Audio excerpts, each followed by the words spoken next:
अच्छा, carrier sense multiple access with collision avoidance. पहले जो हमने पढ़ा था carrier sense multiple access with collision detection, वो बेसिकली वायर्ड नेटवर्क के लिए था। कोलिजन डिटेक्शन बेसिकली किसके लिए था? वायर्ड नेटवर्क के साथ। ठीक है, जो कोलिजन अवॉइडेंस है ये protocol random access control protocol का एक प्रोटोकॉल है, उस कैटेगरी का एक प्रोटोकॉल है, और ये वायरलेस के लिए डेवलप हुआ था। ठीक है, वायरलेस नेटवर्क के लिए डेवलप हुआ था। इसमें क्या होता है, इसमें कोलिजन को अवॉइड किया जाता है, कोलिजन को डिटेक्ट नहीं किया जाता, ना ही हैंडल किया जाता है कोलिजन को। तो यहाँ पे ये कंसीडर होता है कि कोलिजन अक्कल नहीं होगी। ठीक है, यानी ब्रॉडकास्ट मीडिया के अंदर कोलिजन अक्कल नहीं होगी, उसको अवॉइड किया जाएगा। यहाँ पे कौन सी स्ट्रेटेजी होगी? कोलिजन अवॉइडेंस की। तो कोलिजन अवॉइडेंस जो है उसमें 3 तरह की स्ट्रेटेजीज अडॉप्ट होती है।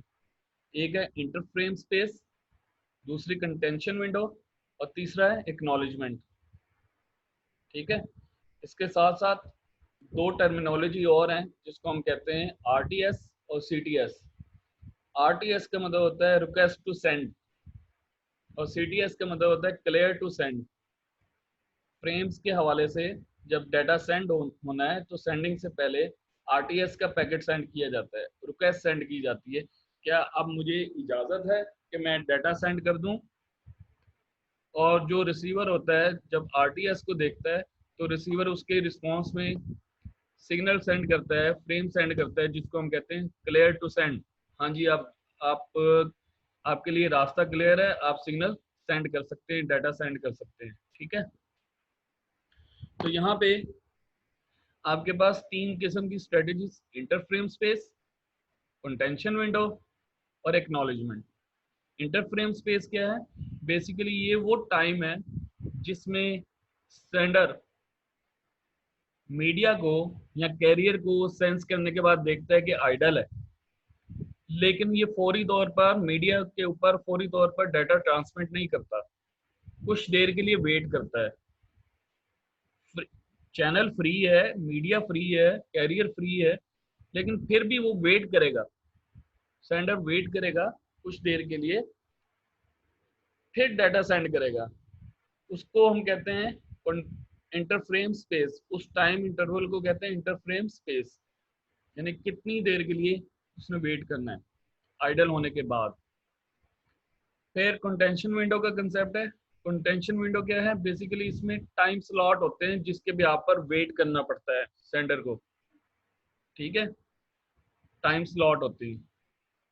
एक्नॉलेजमेंट से मुराद ये है कि आपने डाटा सेंड किया, उसके बिहाफ पर एक्नॉलेजमेंट रिसीव होता है, तो देन आपको पता चलता है कि आपकी कम्युनिकेशन सक्सेसफुल हुई है या नहीं। ठीक है, जिस तरह से हमने C S M A C D को डायग्राम में अंडरस्टैंड किया था, फ्लो चार्ट में उस प्रोटोकॉल को अंडरस्टैंड किया था, इसी तरह से सी एस एम ए के सी एस एम ए सी ए को फ्लो चार्ट की मदद से हम देख रहे हैं।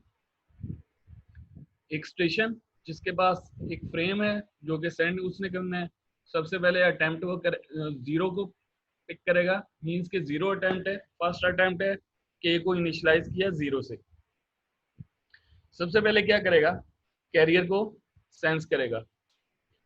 फ्रेम सेंडिंग से पहले कैरियर को सेंस किया। अगर तो कैरियर बिजी है, चैनल फ्री नहीं है, फॉल्स है, फॉल्स का मतलब फ्री नहीं है, बिजी नहीं है, और बिजी है, तो दोबारा से सेंस करेगा। अब यहाँ पे कौन सी स्ट्रेटेजी अप्लाई होगी कैरियर सेंसिंग की, बता सकते हैं?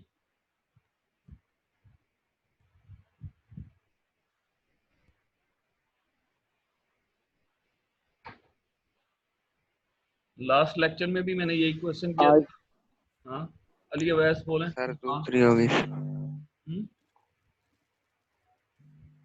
जी,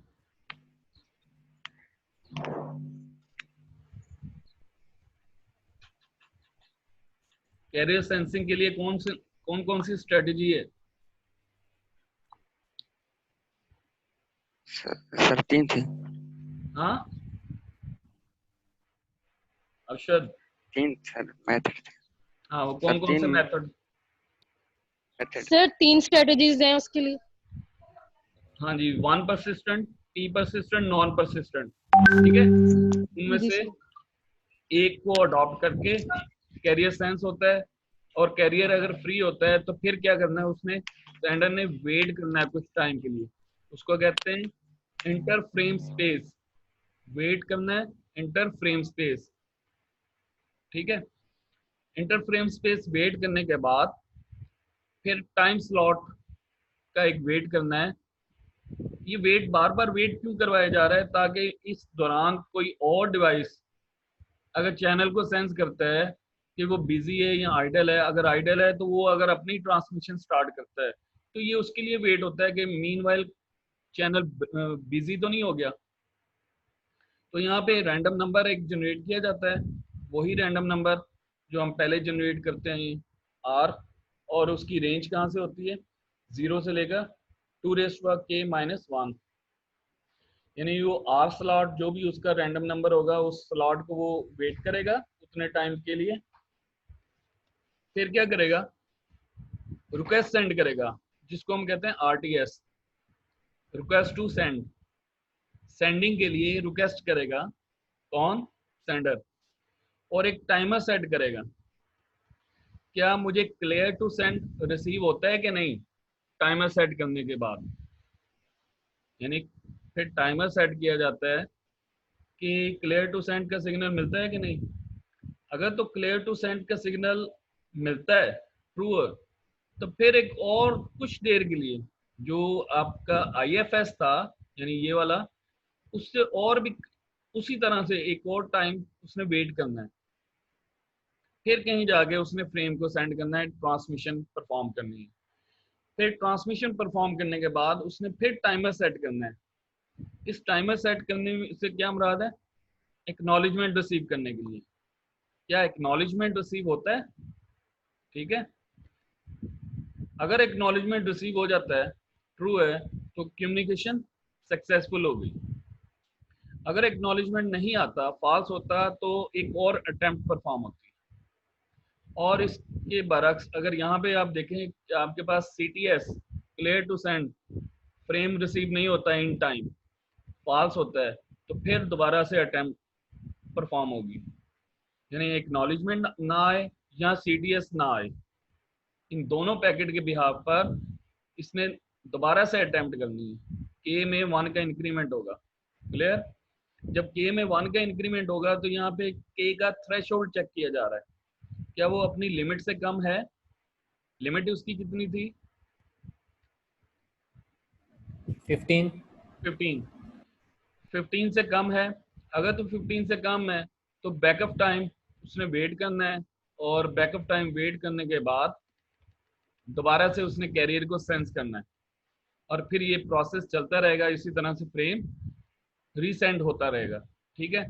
अगर फ्रेम रीसेंड नहीं होना है, पहली अटेम्प्ट में ही रिसीव हो जाता है, तो कम्युनिकेशन सक्सेसफुल हो जाती है। यानी ये अगर 1-2 अटेम्प्ट करने के बाद भी सक्सेसफुल हो जाता है तो कम्युनिकेशन सक्सेसफुल हो जाती है। अगर उसकी attempt number of times means के उसके 15 से ज़्यादा हो रहे हैं तो उसकी ट्रांसमिशन रोक दी जाती है, अबार्ट हो जाता है, ठीक है। यहाँ पे इस डायग्राम में कोई किसी ने क्वेश्चन करना हो, नो सर। क्लियर है सबको ये डायग्राम। Yes sir. अच्छा, अब मुझे बता सकते हैं कि अगर पहली बार ट्रांसमिशन सक्सेसफुल नहीं होती, पहली बार ट्रांसमिशन सक्सेसफुल नहीं होती, तो उसने दोबारा से अटेम्प्ट करना है रीसेंड करने के लिए, फ्रेम को रीसेंड करना है, तो अगली बार कंटेंशन विंडो का साइज क्या होगा,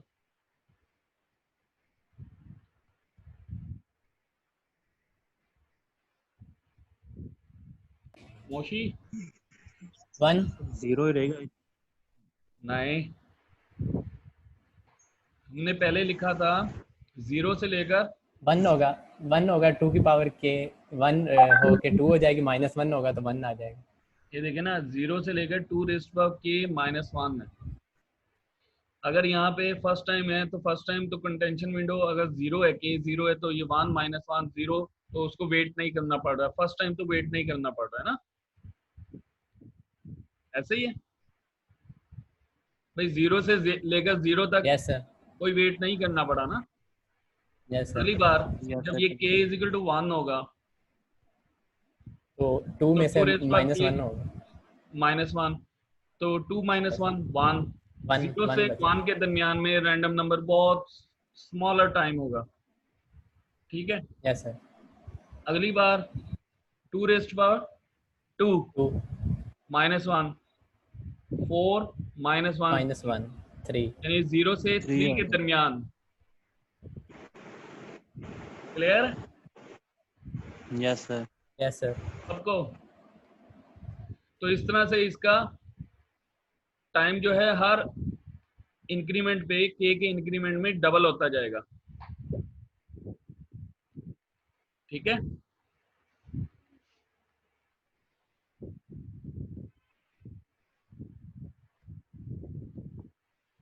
क्लियर है? क्वेश्चन तो नहीं? नो सर, क्लियर है।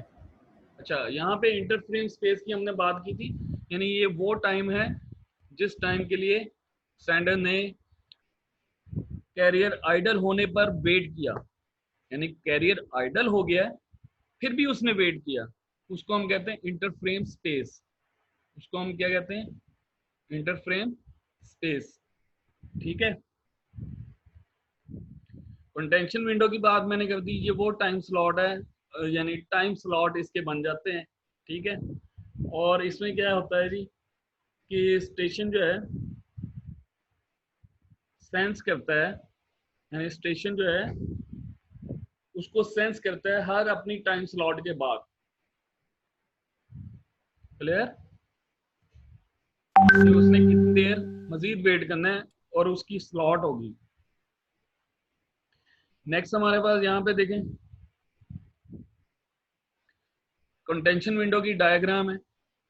अब यहाँ पे चैनल को सेंस किया जा रहा है और इसमें क्या हो रहा है? कंटिन्यूसली सेंस हो रहा है।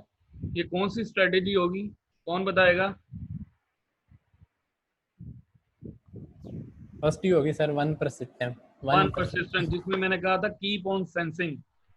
Yes sir. तो ये कीप ऑन सेंसिंग, वेट हो रहा है, busy busy busy busy busy, और जैसे फाउंड हुआ आइडल आ गया, आइडल होने के बाद उसने इंटरफ्रेम स्पेस यानी कुछ देर के लिए वेट करना है, ठीक है। उसके बाद उसने कंटेंशन विंडो का वेट करना है, टाइम स्लॉट का वेट करना है। यहाँ पे डायग्राम में देखें, दोबारा देखें।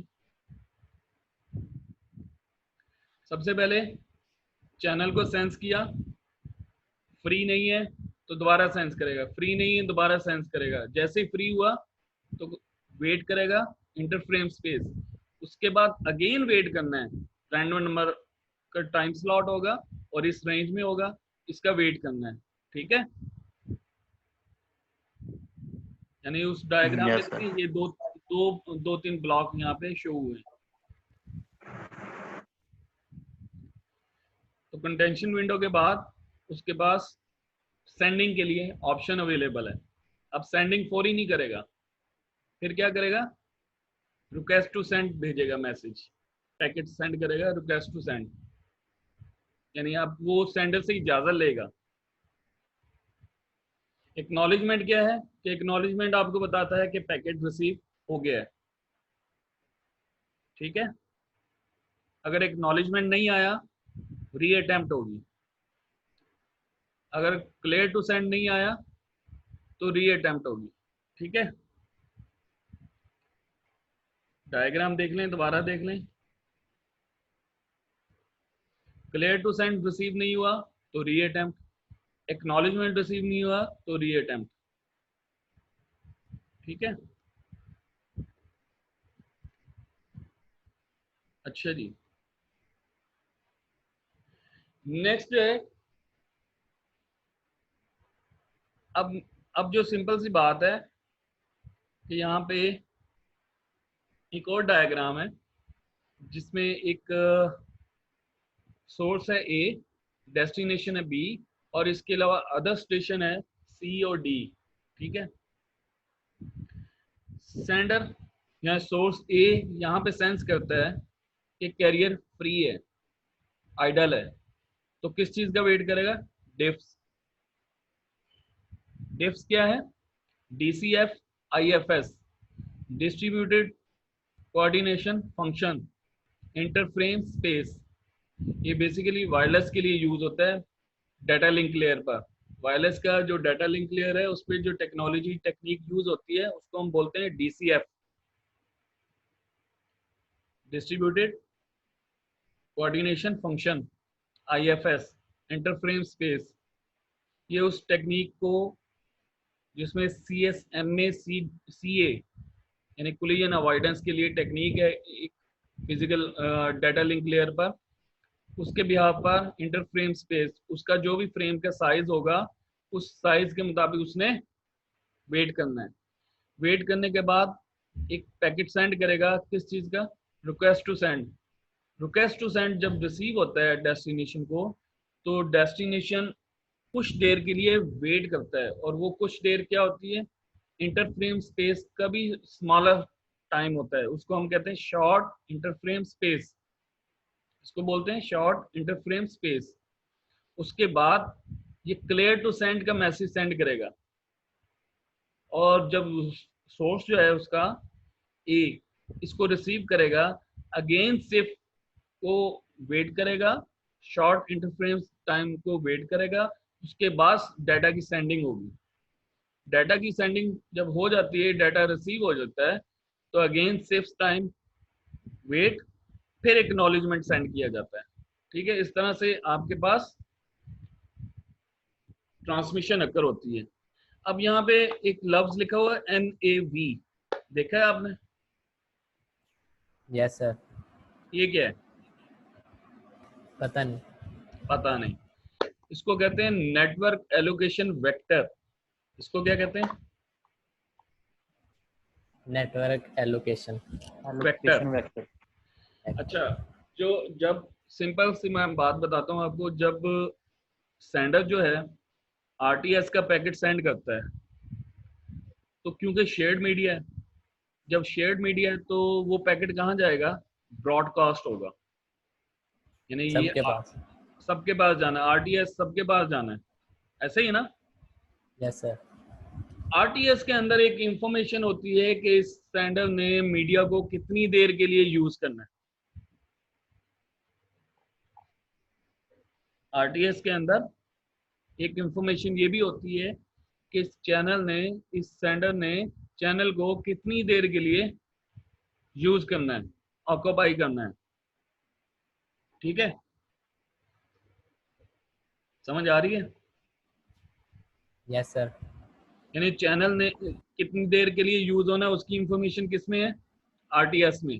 RTS। जब RTS की इंफॉर्मेशन, RTS का पैकेट बाकी तमाम कंप्यूटर को रिसीव होता है, B को, C को, D को। B तो डेस्टिनेशन है, ठीक है, लेकिन जो बाकी है ना, जितने भी कंप्यूटर नेटवर्क के अंदर हैं, वो तमाम RTS को ओपन करेंगे और उसमें से टाइम को नोट करेंगे कि कितने टाइम के लिए मीडिया यूज होगा इस डिवाइस के लिए। तो तमाम डिवाइसेस अपने अपने टाइमर को अनेबल करेंगे इस RTS के टाइम के मुताबिक। क्यों?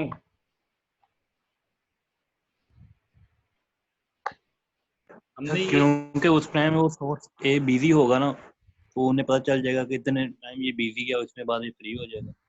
उसके बाद ये फ्री होगा। तो इसका मतलब ये हुआ कि हमने ये देखा था कि पहले जो था कि वायरलेस मीडिया है या आपके पास वायर मीडिया है, तो चैनल को जब सेंस किया जा रहा है तो जरूरी तो नहीं है कि एक ही वक्त में सेंस ना हो। दो डिवाइसेस सेम टाइम पे एक्सेस कर सकते हैं, सेंस कर सकते हैं ना मीडिया को। यस सर, कर सकते हैं। जब दो डिवाइसेस सेम टाइम पे मीडिया को सेंस कर सकते हैं और दोनों उसको फ्री देखते हैं, तो दोनों अपना अपना डाटा सेंड कर सकते हैं। वो अलग बात है रास्ते में कोलिजन होती है या नहीं होती। ठीक है, अब यहाँ पे हम स्टडी क्या कर रहे हैं? Collision avoidance.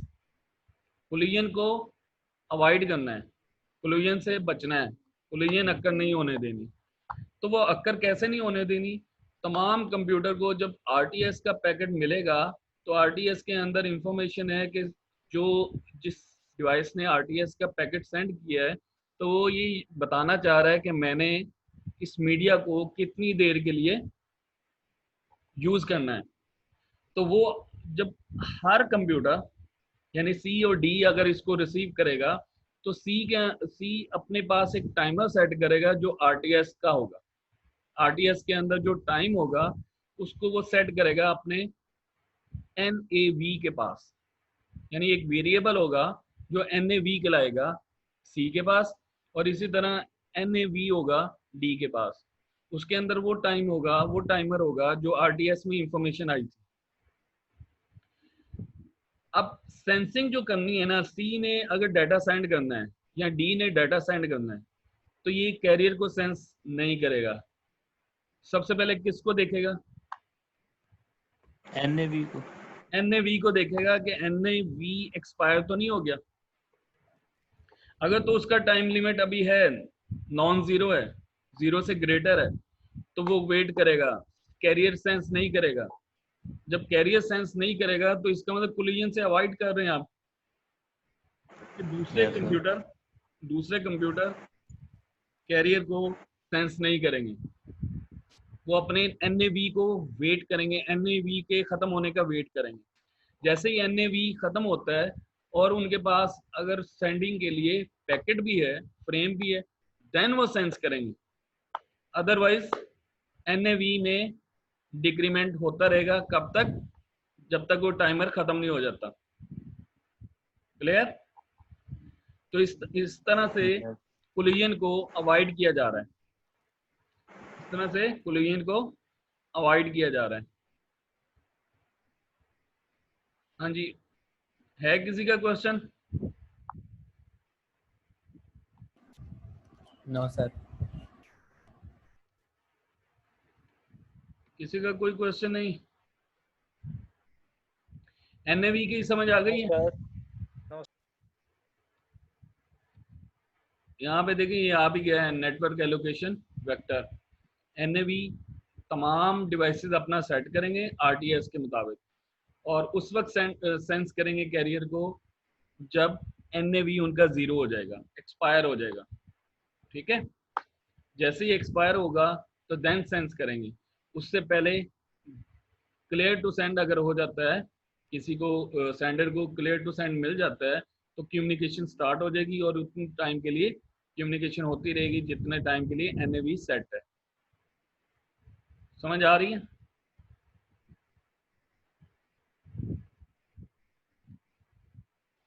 अच्छा, यहाँ पे वो कहता है कोलिजन ड्यूरिंग हैंड शेकिंग, यानी रिक्वेस्ट टू सेंड और clear to send. Request to send हो सकता है दो डिवाइसेस सेम टाइम पे request to send packet send कर देते हैं हैंड शेकिंग के लिए। ठीक है ना? तो उनके दरमियान में भी कोलिजन अक्कर हो सकती है। तो कोलिजन मिनिमाइज होती है, अवॉइड होती है या डिटेक्ट होती है। ठीक है? तो कोलिजन से बचा नहीं जा सकता, उसके चांसेस होते हैं। ठीक है? कोलिजन से बचा नहीं जाता, लेकिन उसको मिनिमाइज किया जा सकता है या उसको अवॉइड किया जा सकता है। क्लियर? तो यहाँ पे भी चांसेस हैं कि जब आरटीएस सेम टाइम पे दो डिवाइसेस सेंड कर दें तो उस वक्त भी वो कोलाइड कर सकते हैं। तो लिहाजा चांसेस कोलिजन के अभी भी हैं। इसलिए इसके जो जितने भी प्रोटोकॉल बनाए गए हैं उनको कैटेगराइज किया गया है। पहला रैंडम एक्सेस कंट्रोल प्रोटोकॉल। तो ये हमने कितने इसमें प्रोटोकॉल पढ़े थे? रैंडम एक्सेस कंट्रोल प्रोटोकॉल में कितने प्रोटोकॉल स्टडी किए?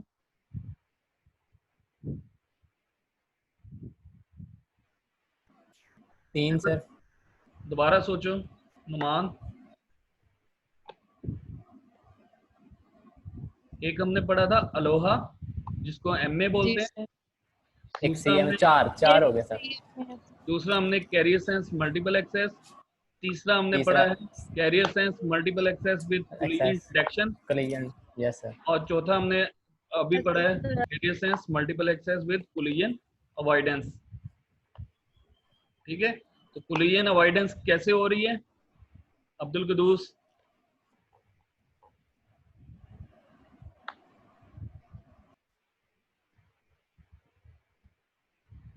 कोलिजन अवॉइडेंस को किस तरह से परफॉर्म किया जा रहा है?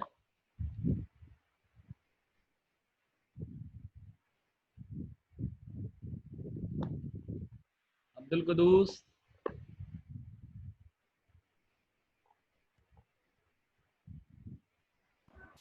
सर लगता है ऑन करके गायब हो गया। मैंने सही कहा था फिर? Yes sir. Sir university open हो रही है 15 से। चलें जी, हो जाए, अच्छी बात है। हम भी सर हम Yes, sir. ऑनलाइन ही बैठे हैं, Notification वो आ रहा है। कनेक्ट नहीं होता बीच में से नेट। क्या हुआ?